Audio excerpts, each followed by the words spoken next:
રામ રામ દોસ્તો, નીતિન જાની એણે આ વખતે બહુ મોટા એક વ્યક્તિની પીઠ ઉપર ખંજર ભોંકી દીધું છે। આ એવો વ્યક્તિ છે જે નીતિન જાની જેટલું બગાડે ને એ બધું સાફ કરતો હતો સોશિયલ મીડિયા પર, એની વાહવાહી કરતો હતો નીતિન જાનીની, અને એના જેટલા પણ કાળા ચિઠ્ઠા હતા ને એ બધાને ડિફેન્ડ કરવાનું કામ કરતો હતો લાલો આહિર। એના જ પીઠ ઉપર ખંજર આ વખતે નીતિન જાનીએ ખોસી દીધું છે।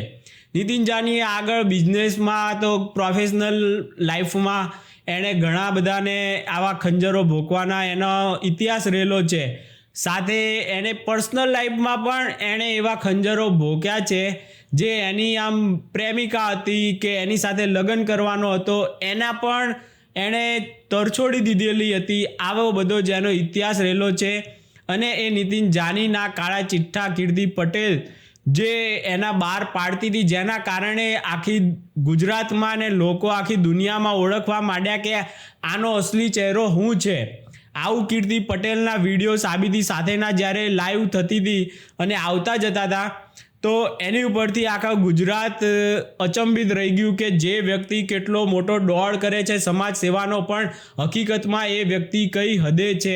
આવું જે લોકોએ આ કીર્તિ પટેલે વગેરે જ્યારે લાઈવ કરી અને બતાવવાનું શરૂ કર્યું ને ત્યારે એક જ વિરલો હતો જે એને ડિફેન્ડ કરતો હતો નીતિન જાનીને, એ હતા ભાઈ લાલાભાઈ આહિર। હવે આવડા મોટા સમર્થક જેણે એના માટે શું નથી કર્યું એ વ્યક્તિ આજે પોતાના માટે થઈને રડે છે, તો આપણે સાંભળીએ પહેલા તો એનો વિડીયો શું છે। જય મુરલીધર મિત્રો, જય માં મોગલ, જય શ્રી રામ, જય હિન્દ। હું છું લાલો આહિર। મિત્રો આજે તમામે તમામ 18 વર્ષને એક વાત કરવા માંગુ। આજે આપણે વાત કરવાની છે નીતિન જાની ઉર્ફે ખજૂર ને એના ભાઈ તરુણ જાનીની। મિત્રો આપણે આ દુનિયાની અંદરમાં જેવા માણસ આપણે જોઈએ ને એવા માણસ નીકળતા નથી। 100% બંને ભાઈઓ સેવાનું કામ કરે। 5 પરિવારની જિંદગી હારી કરે, 10 પરિવારની જિંદગી બરબાદ કરે। આ બંને ભાઈઓનો ધંધો છે। 5 લોકોનું કામ સારું કરે, 10 માણસોનું કામ ખરાબ કરે, 10 જણાની જિંદગી બરબાદ કરે। આનો ધંધો છે। હવે મિત્રો મારી ઉપર હું શું નહીં તમામ લોકોને કહેવા માંગુ કે આ બંને ભાઈઓએ મને એવું કીધું કે તું વિરોધ કરે તો તારો વિરોધ બંધ કરી દે, મારા ફોટા તારી આઈડી માંથી બધા ડિલીટ કરી નાખ, એ મારી પાસે પ્રૂફ છે। પછી મને મિત્રો બોલાવવામાં આવે કે આપણે રૂબરૂ બેઠક કરીએ, તમે આપણે સાવરકુંડલા બાજુ મને બોલાવવામાં આવ્યો કે આ બાજુ ત્યાં રસ્તામાં અખેરી જગ્યામાં મને લઈ ગયા એ લોકો કે અહીંયા આવો બેઠક કરીએ। ત્યાં એનો માણસ યુવરાજ નામનો વ્યક્તિ, આ ખજૂરનો માણસ એની સાથે હતો। પછી ત્યાં એ લોકો મારી યારે બોલાચાલી કરી, મને કહે તને જો તારે જોયા જેવી કરી નાખશું તારી સાથે, તો આ મારા વિડીયો ડિલીટ કરી નાખ, એ મને ધમકી આપવામાં આવે। પછી મને ખજૂરે એવું કીધું કે હવે તું જો તારી ઉપર હું શું કરું। આ પોતે નીતિન જાની, એનો ભાઈ તરુણ જાની, એ મારી પાસે પ્રૂફ છે મિત્રો। પછી ત્યાંથી હું નીકળી ગયો। પછી એ લોકોએ માણસો મોકલા મારી ઉપર હુમલો કરાવવા માટે। એમાં યુવરાજ નામનો વ્યક્તિ ત્યાં મારી સાથે ત્યાં દારૂ બોલતો હતો। પછી મિત્રો એ લોકો 10 થી 12 જણા મારી ગાડી ઠાર ભાંગી નાખવામાં આવે। એ લોકોએ ગાડી ભાંગી નાખી ને 3 ગાડી હતી એની પાસે, 3 ગાડી લઈને આવ્યો હતો આ યુવરાજ નામનો વ્યક્તિ। યુવરાજ નામનો વ્યક્તિ એનું ફાર્મ સંભાળે, બંને ફાર્મ સંભાળે। આજ સંઘની બંને ફાર્મ છે, 2 ફાર્મ છે, એ સંભાળે ત્યાં। એટલે આ દુનિયાની અંદરમાં મિત્રો મેં તો આ બંને ભાઈઓને ફૂલ સપોર્ટ આપ્યો હતો। મેં મારું એ નતું વિચાર્યું, એ પાછો એમ કે હું કહું ને એ જ તારે કરવાનું, તો જ આપણું ભેગું થાય, બાકી નહીં ભેગું થાય, તું તારી રસ્તે હું મારી રસ્તે। આ વ્યક્તિ એવો છે। પછી મિત્રો હું તો આ ઘરે હાજર નતો, એને એટલું જ બધી હતું તો હું ઘરે હાજર હોય ત્યારે હુમલો કરાવો હતો ને ત્યારે આવવું હતું ને। મને કાયદા ઉપર વિશ્વાસ છે, મેં કાયદેસર મેં બધું કર્યું। એના નામનું હજી ખજૂરનું નામ ખાલી ઓલામાં આવ્યું મિત્રો, FIR માં નથી, પણ હું આપણે જે સાહેબ આવ્યા અત્યારે નવા અમારે રાજકોટમાં, આપણે રેન્જ આઈજી સાહેબ રિલ્પિત રાય સાહેબને હું કહેવા માંગુ કે સાહેબ આમાં તપાસ કરજો કે આ મેન ગુનેગાર આ બંને ભાઈઓ છે, આ ખજૂર અને તરુણ જાની ને આ યુવરાજ। એટલે સાહેબ આમાં તમે થોડીક તપાસ કરશો ને તમને ખબર પડી જાય મારી આખી ગાડી ભાંગી નાખવામાં આવી. આ મારી ગાડી છે. અહીંયા અમારે ઘેરે અમારા બેન હતા, અવાજ આવ્યો ત્યારે મારા બેન જાગ્યા ત્યારે ખબર પડી 10 થી 12 જણા છે ને એકના હાથમાં ગંધ હતી, આ યુવરાજના હાથમાં. એવી વાત આવી મને. હું અહીં ઘરે હાજર નતો, હું 6:30 વાગે હું ઘરે પૂગ્યો ત્યારે મને ખબર પડી કે મારી ગાડી ભાંગી ગયા. એ લોકો અહીંયા કીધું એવું જ કરાયું. એટલે સાહેબ તમે આમાં તપાસ કરજો ને જરૂર પડી તો હું સાહેબની મુલાકાત લઈ. ને મિત્રો આ વ્યક્તિ આ તરુણ જાની અને નીતિન જાનીના મારી પાસે પ્રૂફે એવા છે કે મોટા મોટા અગ્રણીઓ ભાજપના હોદ્દેદારો જેમ આવીને બોલેલો છે. જરૂર પડી તો મીડિયામાં અહીં આપીશ કે ક્યાં ક્યાં સમાજ અમારા સમાજના અગ્રણીઓને ટાર્ગેટ કરેલા છે, અન્ય સમાજના અગ્રણીઓને આ બંને ભાઈઓને ટાર્ગેટ કરેલા છે. એવું તમામે તમામ પ્રૂફ સાથે હું આ બંને ભાઈઓના હું મૂકી ને આ જે મારી ગાડી ઉપર હુમલો કરાયો ને, હું આ સાહેબને કહેવા માંગુ, નિલપિત રાય સાહેબને કહેવા માંગુ કે સાહેબ આનો કાયદેસર વરખોરો નીકળવો જોઈએ. અમને વિશ્વાસ છે કે અમને ન્યાય મળશે. મારે પ્રૂફ પુરાવા છે. મિત્રો બસ એટલો જ વિડીયો મારો ટૂંકમાં. જરૂર પડી તો આ બધા પ્રૂફ પુરાવા સાથે હું આ બંને ભાઈઓના મૂકીશ ને તમામ લોકોને કહેતો જાઉં, 18 વર્ષને કહેતો જાઉં કે આપણે જેવું ધારીએ ને એવું આ દુનિયામાં હોતા નથી. સેવાના નામ ઉપર સરી ખાવાનું બંધ કરી ગયો. તમે શરમ આવવી જોઈએ. તમે સેવાના નામ તમે કામ હારા કરો ને તો તમે છે ને આ બંને ભાઈઓ 10 જણાની જિંદગી બરબાદ કરી મેં મારી આંખે જોયું. એટલે આજે મારે કેવું પડે. બસ મિત્રો મારો વિડીયો એટલો જ. જય મુરલીધર, જય દ્વારકાધીશ, જય શ્રી રામ, જય હિન્દ. સમજાઈને વંદન, બાકી અભિનંદન. તો દોસ્તો આ હતા લાલા આહિર, જેમણે પોતાની વેદના જણાવી છે દોસ્તો. અને એમાં કેટલા લોકોએ કોમેન્ટ કરી અને કેવું કહી રહ્યા છે આ બધી વસ્તુ દોસ્તો. હું તમને થોડીક કોમેન્ટો વંચાવું. રિંકુ આહિર લખે છે, લાલભાઈ ખજૂર એક મકાન બનાવીને 10 મકાનના પૈસા ખાઈ જાય છે. આંખોમાં ગ્રીસરીન લગાવીને રોવાના નાટક કરે છે, દુનિયાને બનાવે છે માટે નાટકબાજ છે. 2 ભાઈ કીર્તિ પટેલ સાચું બોલે છે પણ કોઈને સમજાતું નથી. આ લોકો પૈસા ખાઈ જઈને ગરીબના નામ ઉપર તો મોટો તોડબાજ ખજૂર કહેવાય, કીર્તિ પટેલ નહીં દોસ્તો.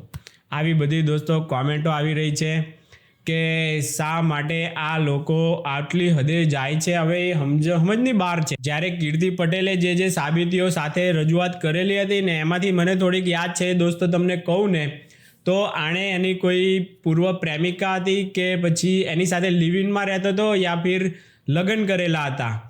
આઈ થિંક લગ્ન જ કરેલા હતા અને એને તરછોડી દીધી અને પછી હમણાં જે કર્યા ને બીજા લગ્ન હતા એવું કીર્તિ પટેલનું કહેવું છે.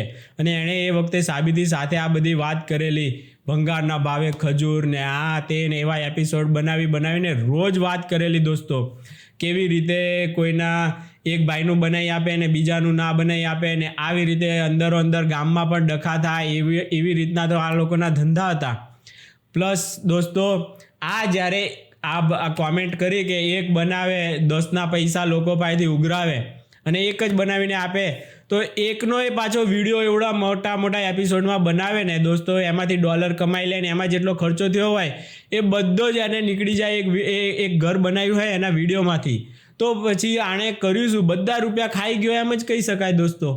અને પાછો મોટી ફાકા ફોજદારી તો કેવી કરતો કે હું મારા પૈસેથી બનાવું છું ઘર. પછી લોકોએ એને પકડ્યો અને સાબિતી સાથે કીર્તિએ બતાવ્યા કે જો આણે આટલા હજાર, આટલા લાખ, આટલા કરોડ, ટોટલ બધા કેટલા કરોડો રૂપિયા એ અમેરિકાથી બધેથી લાવી અને અહીંયા ખાલી દેખાવ પૂરતા, વિડીયા બનાવવા પૂરતા એણે ઘર બનાવ્યા હતા દોસ્તો. અને એ તો ભાંડ છે. એ પહેલાં હસવાના ને એવા બધા બનાવતો વિડીયા.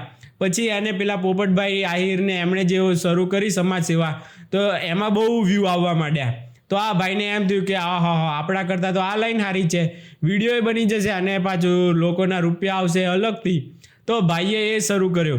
એ તો ઠીક, આની પહેલાં જે જીગલી અને ખજૂર નામે શરૂ કર્યું હતું ને, તો એમાં એ પેલા જે ભાઈ હતા ને એને આણે પીઠ ઉપર ખંજર ભોકેલાનો ઇતિહાસ છે. એ પછી પાછો આ લગ્ન કર્યું, એમાંય પર્સનલ લાઈફમાં પણ આવા ડખાનો ઇતિહાસ છે. પાછું આ જ્યારે તેલની જાહેરાત કરી દોસ્તો, મારા નામે કોઈક બીજાની હું એડવર્ટાઇઝ કરું છું તો વધારે એ થઈ જાય છે. આમ એને નફો વધી જાય છે. તો ભાઈ ભયંકર ઈર્ષાળુ, તો એની પીઠમાંય ખંજર ભોકેલો ઇતિહાસ તમને ખબર જ હશે. અને પોતાનું પછી તેલ લોન્ચ કર્યું.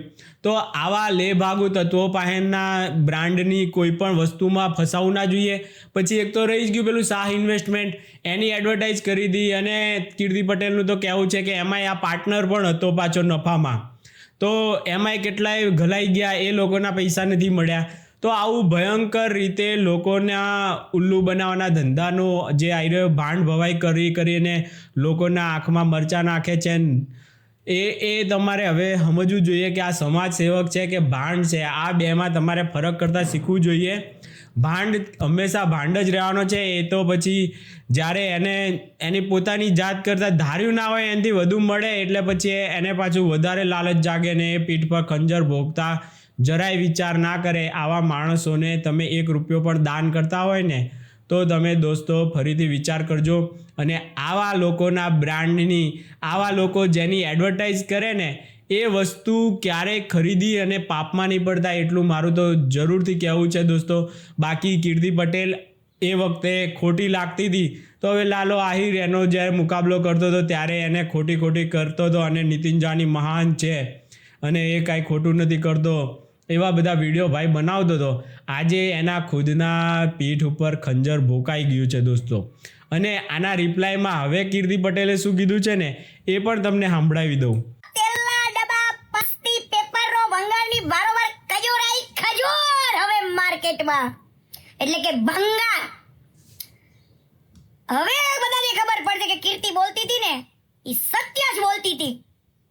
કાલાલા કીધું તું ને, એક રેકોર્ડિંગ તો હજુ મારી પાસે પડ્યું છે કે જ્યારે તમે તમારા મોઢે એવું બોલ્યા હતા લાલા કે જે દિવસે કીર્તિ તું સાચી હશું ને તો હું તારો સપોર્ટ આપીશ. તો હવે તમને ખબર પડી હે લાલા, હવે ખબર પડી ને કે આ ભંગારને તમે આટલો બધો સાથ આપ્યો, સપોર્ટ આપ્યો, એના સુખ દુઃખમાં બધે ઊભા રહ્યા.